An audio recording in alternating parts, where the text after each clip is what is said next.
Pedro, apóstolo de Jesus Cristo, aos estrangeiros dispersos no Ponto, Galácia, Capadócia, Ásia e Bitínia, eleitos segundo a presciência de Deus Pai, em santificação do Espírito, para a obediência e aspersão do sangue de Jesus Cristo. Graça e paz vos sejam multiplicadas.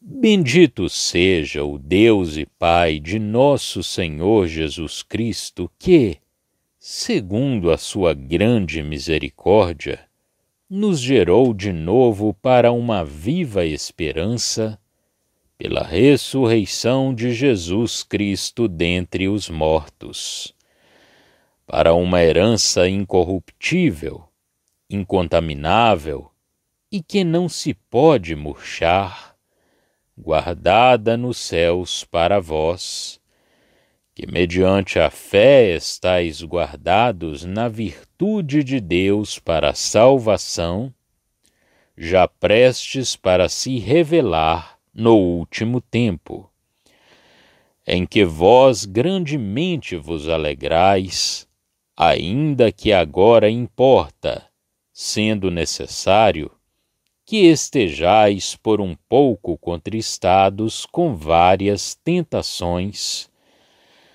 para que a prova da vossa fé, muito mais preciosa do que o ouro que perece e é provado pelo fogo, se ache em louvor e honra e glória na revelação de Jesus Cristo, ao qual, não o havendo visto, amais, no qual, não o vendo agora, mas crendo, vos alegrais com gozo inefável e glorioso, alcançando o fim da vossa fé, a salvação das vossas almas, da qual salvação inquiriram e trataram diligentemente os profetas que profetizaram da graça que vos foi dada, indagando que tempo, ou que ocasião de tempo, o Espírito de Cristo, que estava neles, indicava, anteriormente testificando os sofrimentos que a Cristo haviam de vir,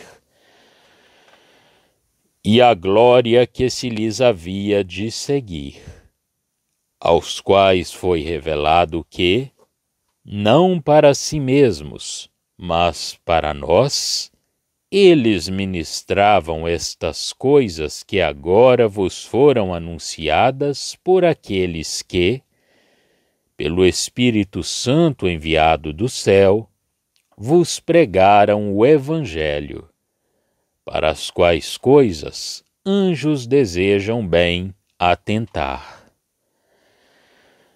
Portanto, cingindo os lombos do vosso entendimento, sede sóbrios, e esperai inteiramente na graça que se vos ofereceu na revelação de Jesus Cristo.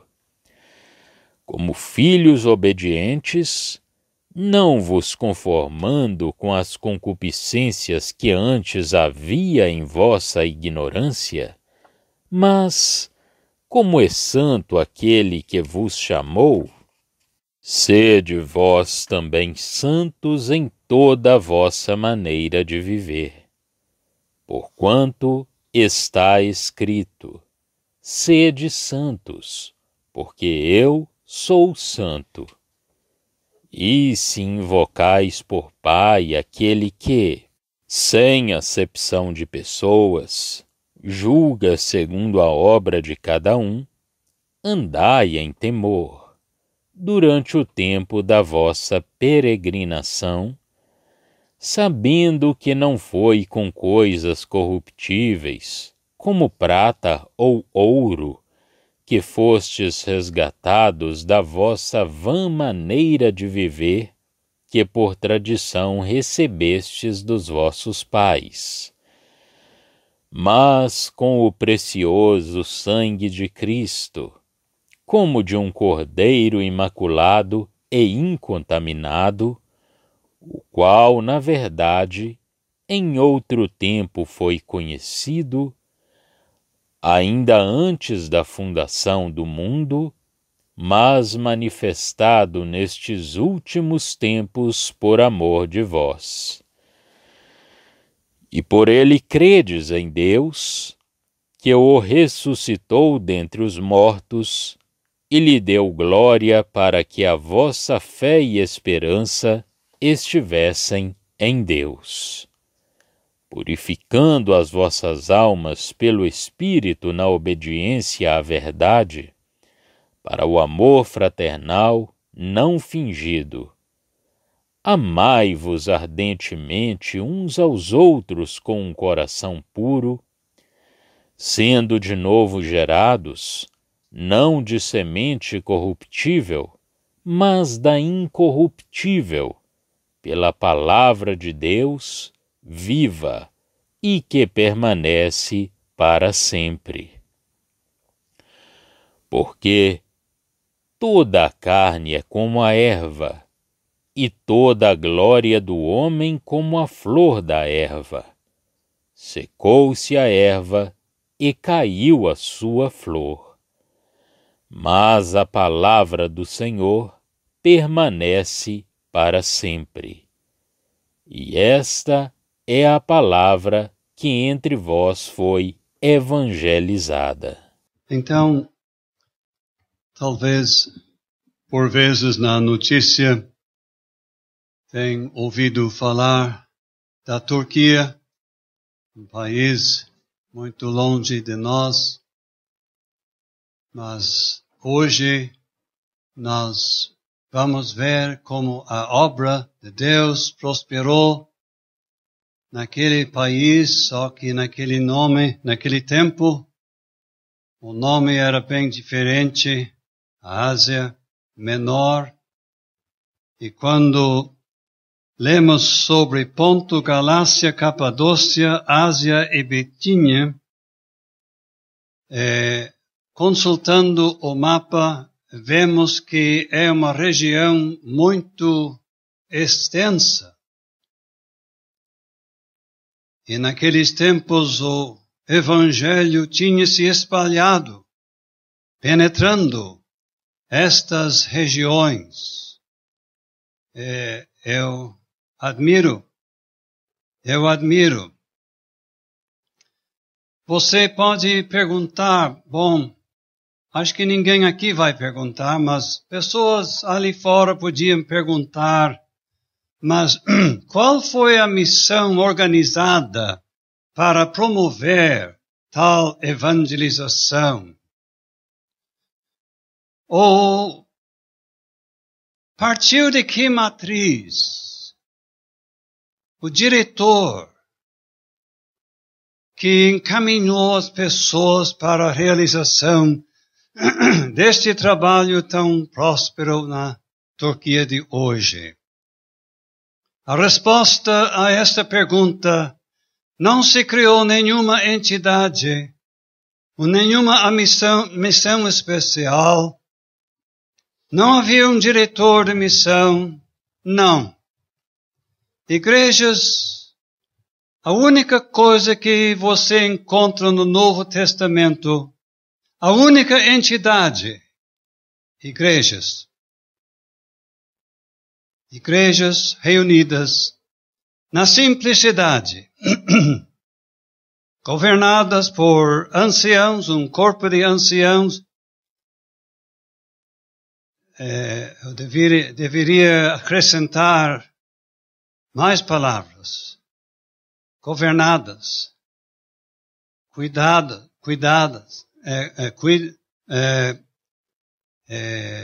qual é a palavra adequada? Pastoreadas por anciãos, compostas de crentes que se salvaram. Pessoas como você. Pessoas como eu. Atuando o Espírito Santo.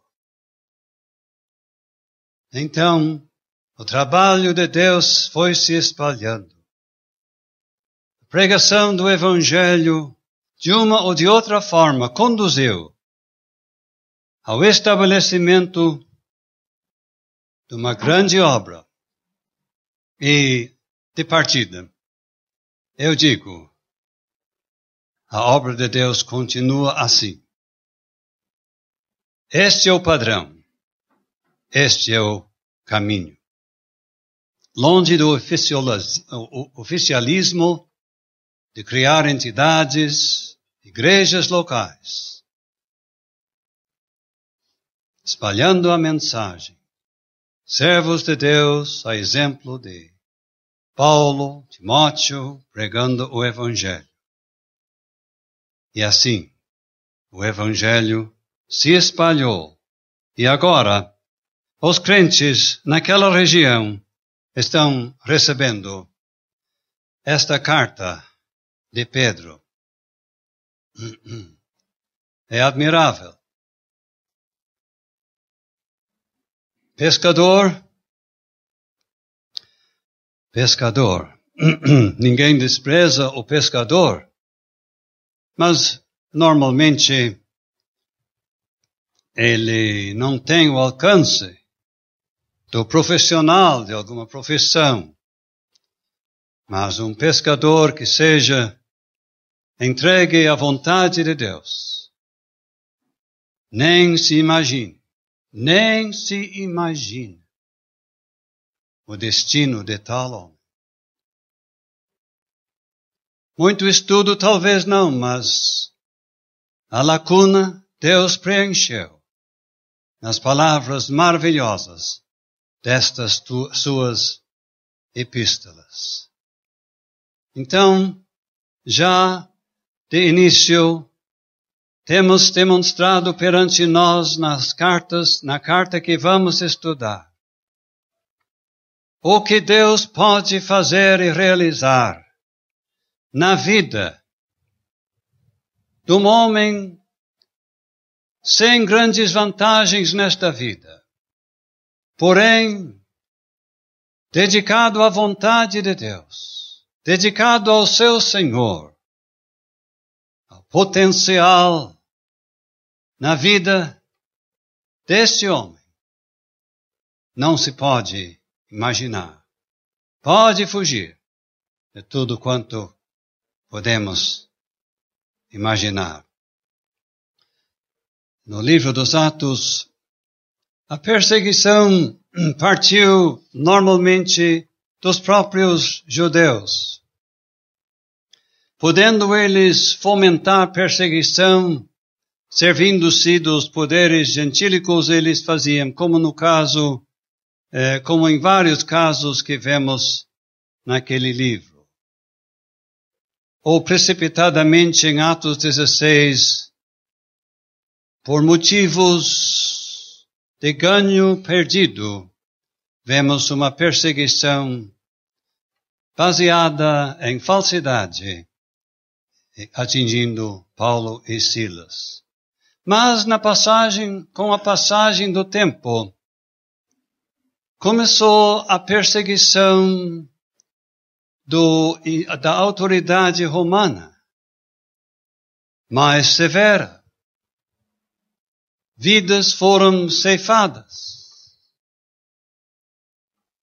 Começou dias de martírio. Paulo, aparentemente uma vítima, e dizem que Pedro também, estava começando. E justamente para prevenir os santos, Pedro escreveu esta carta que está perante nós agora. E assim, nós encontramos na carta muitas referências ao sofrimento. Já sabemos por quê.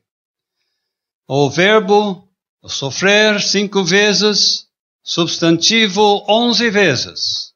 Sofrimento em pleno destaque. Até desde já podemos colher a orientação dada a respeito do sofrimento, da perseguição dos crentes. Como podíamos superar essa onda? Qual seria a força? O que teríamos que levar em conta? Pedro, ele diz, olha, vocês têm, capítulo 1, versículos 6 e 7, uma viva esperança. Vocês podem sofrer prejuízo, a perda de bens materiais, mas vocês possuem uma herança guardada, protegida, segura nos céus, prestes para se revelar no último tempo. Não esqueçam disto.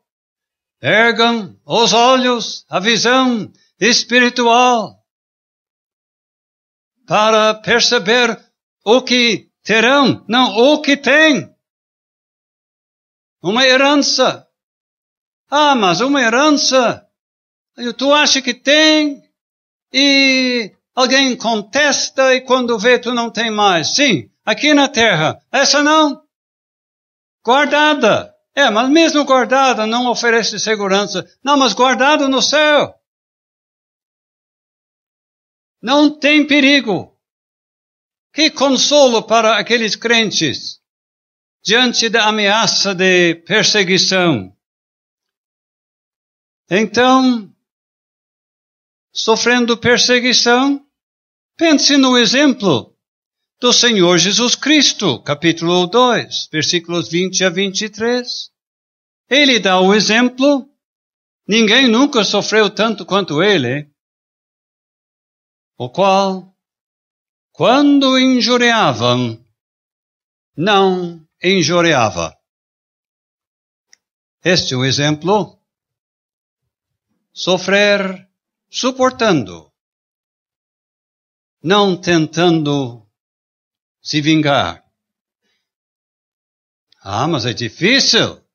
Mas é o exemplo daquele que mais sofreu. E no capítulo 3, nós vemos outro fator, versículo 15, que pode criar oportunidades para apresentar a razão da esperança que está em vós. De repente, cria-se oportunidades nessa onda de perseguição para apresentar a esperança que o salvo tem. Por outras palavras, para apresentar a mensagem do Evangelho. E em capítulo 4, versículos 16 a 19, temos uma dimensão a mais. O que pode ser? Olha, o sofrimento na mão do seu Deus pode se transformar numa disciplina, visando seu aperfeiçoamento, seu treinamento. Deus pode se servir dessa aflição para dar uma aula, ou umas aulas, na escola de Deus. Seja como for em capítulo 5 e versículo 10, é só por um pouco. Um pouco e terminará. E depois de haver padecido um pouco, em relação ao futuro eterno, enfim, o sofrimento acaba durando pouco. Estes são Essas são as palavras que ele apresenta para animar, para fortalecer, para preparar e prevenir estes crentes diante da ameaça, da perseguição, do sofrimento. Talvez tenham reparado, ao ler capítulo 1, que relembra muito ao primeiro capítulo de Efésios. Isto é impressionante. E assim, dá para pensar nas duas epístolas e comparar as duas epístolas. Ambos começam com uma apresentação majestosa da riqueza da salvação. Não podemos partir para Efésios 1 agora, mas olha ali, bendito seja o Deus e Pai de nosso Senhor Jesus Cristo, que segundo a sua grande misericórdia, nos gerou de novo para uma viva esperança pela ressurreição de Jesus Cristo dentre os mortos, para uma herança incorruptível, incontaminável e que se não pode murchar, guardada nos céus para vós. A riqueza destes versículos teremos que estudar, examinar. Eu espero que saiamos daqui com conceitos muito mais amplos da nossa tão grande salvação. E também, continuando esta linha de pensamento, ambos, isto é, Efésios e 1 Pedro, apresenta a igreja como um templo santo, do qual Cristo é a pedra principal da esquina. É 1 Pedro 2, versículos 5 e 6. E a referência em Efésios em capítulo 2, 20 a 22. E interessante também, as duas epístolas tratam dos dons espirituais. Efésios 4 e 1 Pedro 4 também.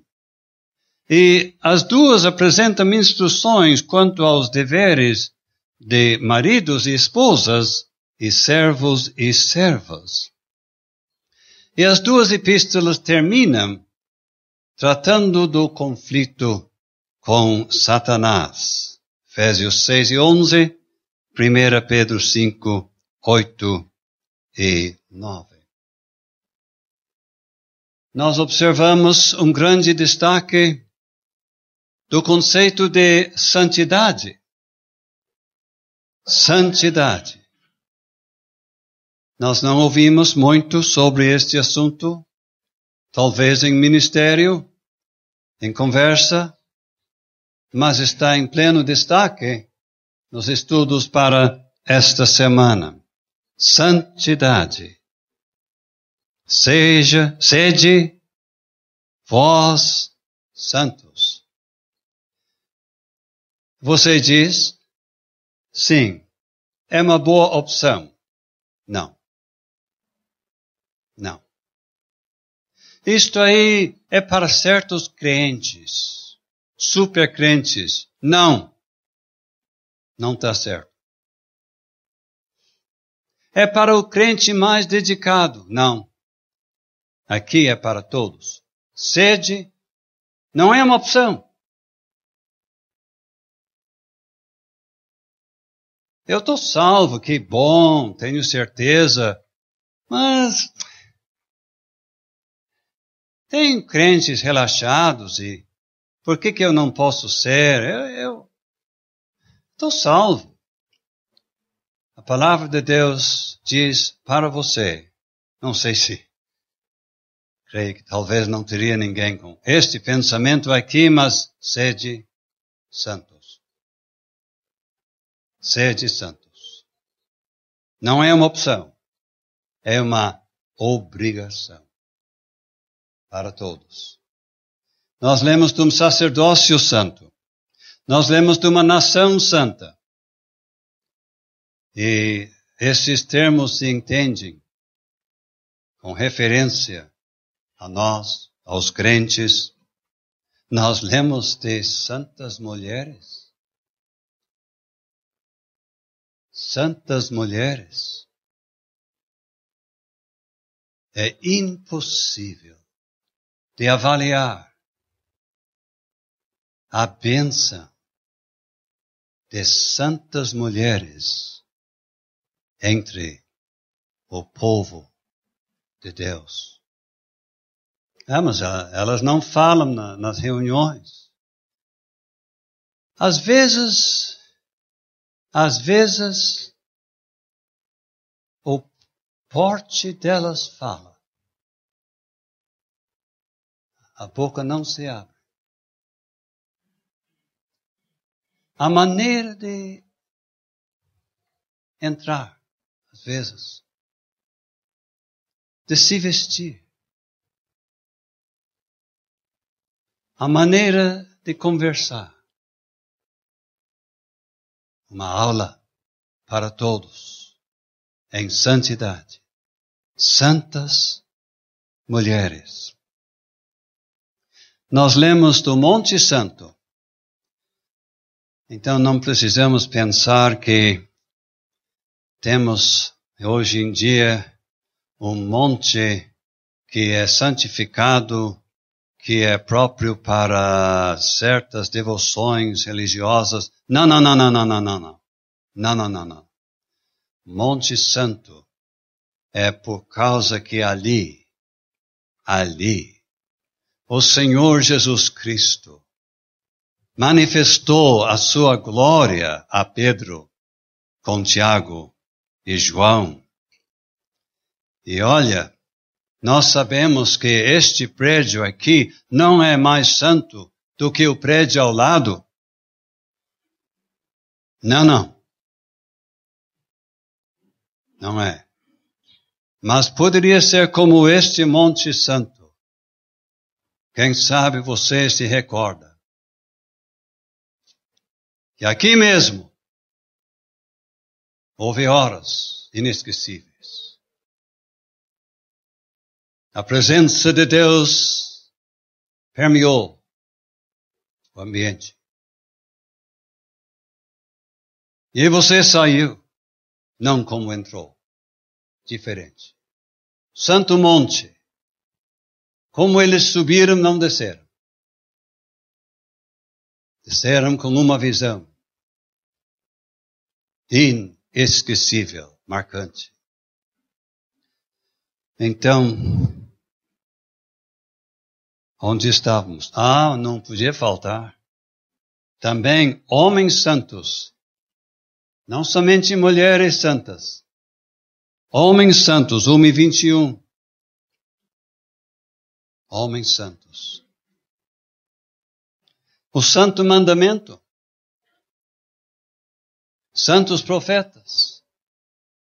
Uma epístola em que permeia-se o conceito elevado de santidade.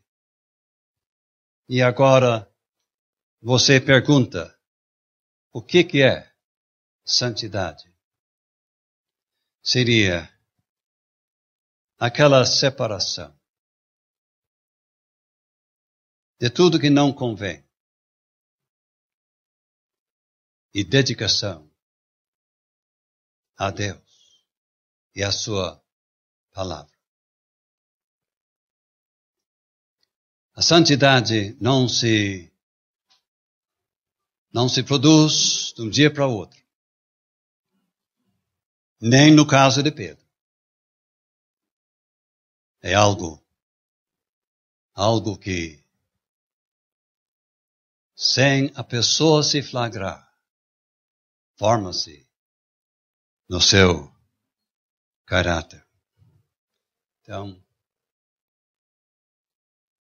eu não programei realmente o estudo. Eu deveria, mas não é meu forte. e os irmãos vão ajudar para nós aproveitar bem o tempo.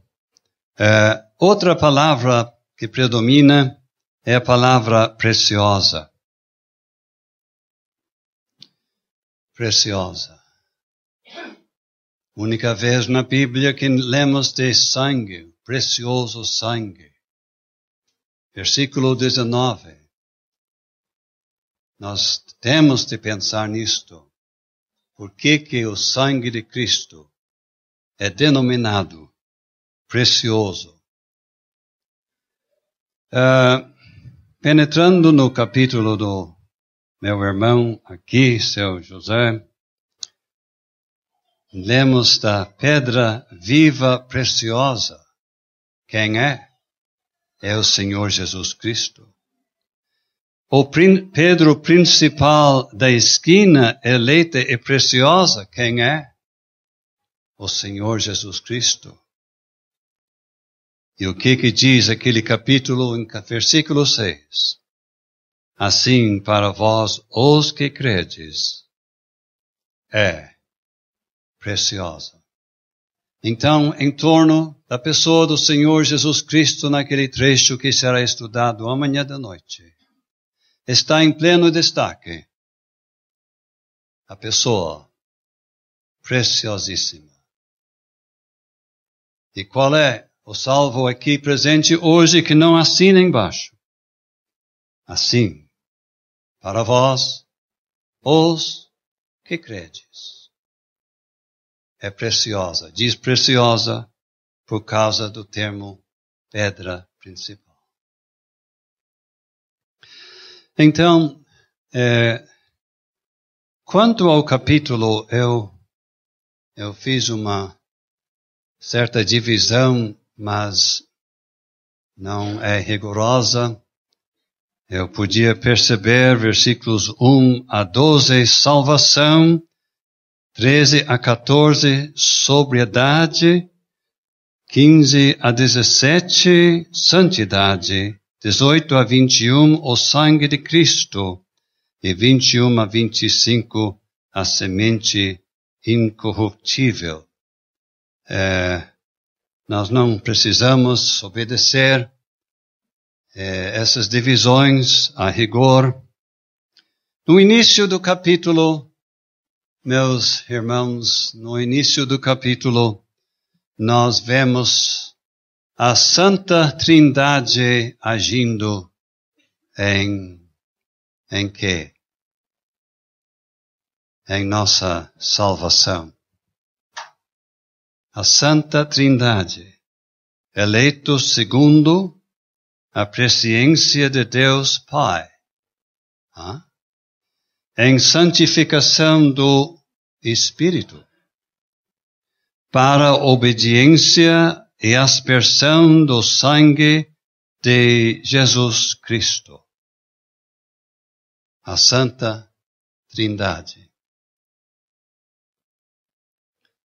A palavra de Deus ensina, em termos claros, a Santa Trindade. Não explica. Como que o divino e o infinito podia se explicar para nós que 100 anos atrás nenhum de nós existia, daqui a uns anos teremos partido. Somos meros humanos, seres humanos, a Santa Trindade. Em versículos 3 a 12, de novo, o Pai nos gerou de novo. Nos guarda. O Filho morreu e ressuscitou e vem nos buscar. O Espírito Santo que amparou os pregadores do Evangelho.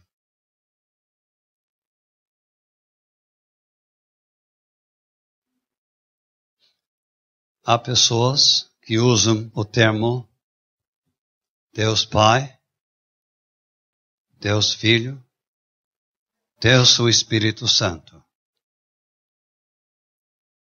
Particularmente, eu não uso. Porque um opositor podia dizer 3 deuses. Não. O Pai é Deus.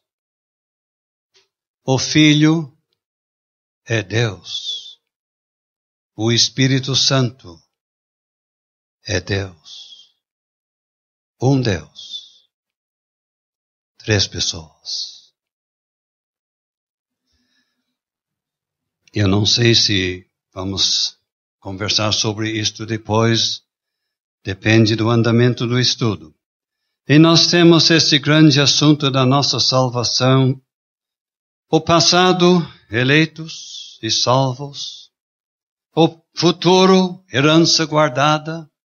E o presente, nós estamos sendo guardados, visando entrar logo na herança. E neste meio tempo, vos alegrais com gozo inefável e cheio de glória,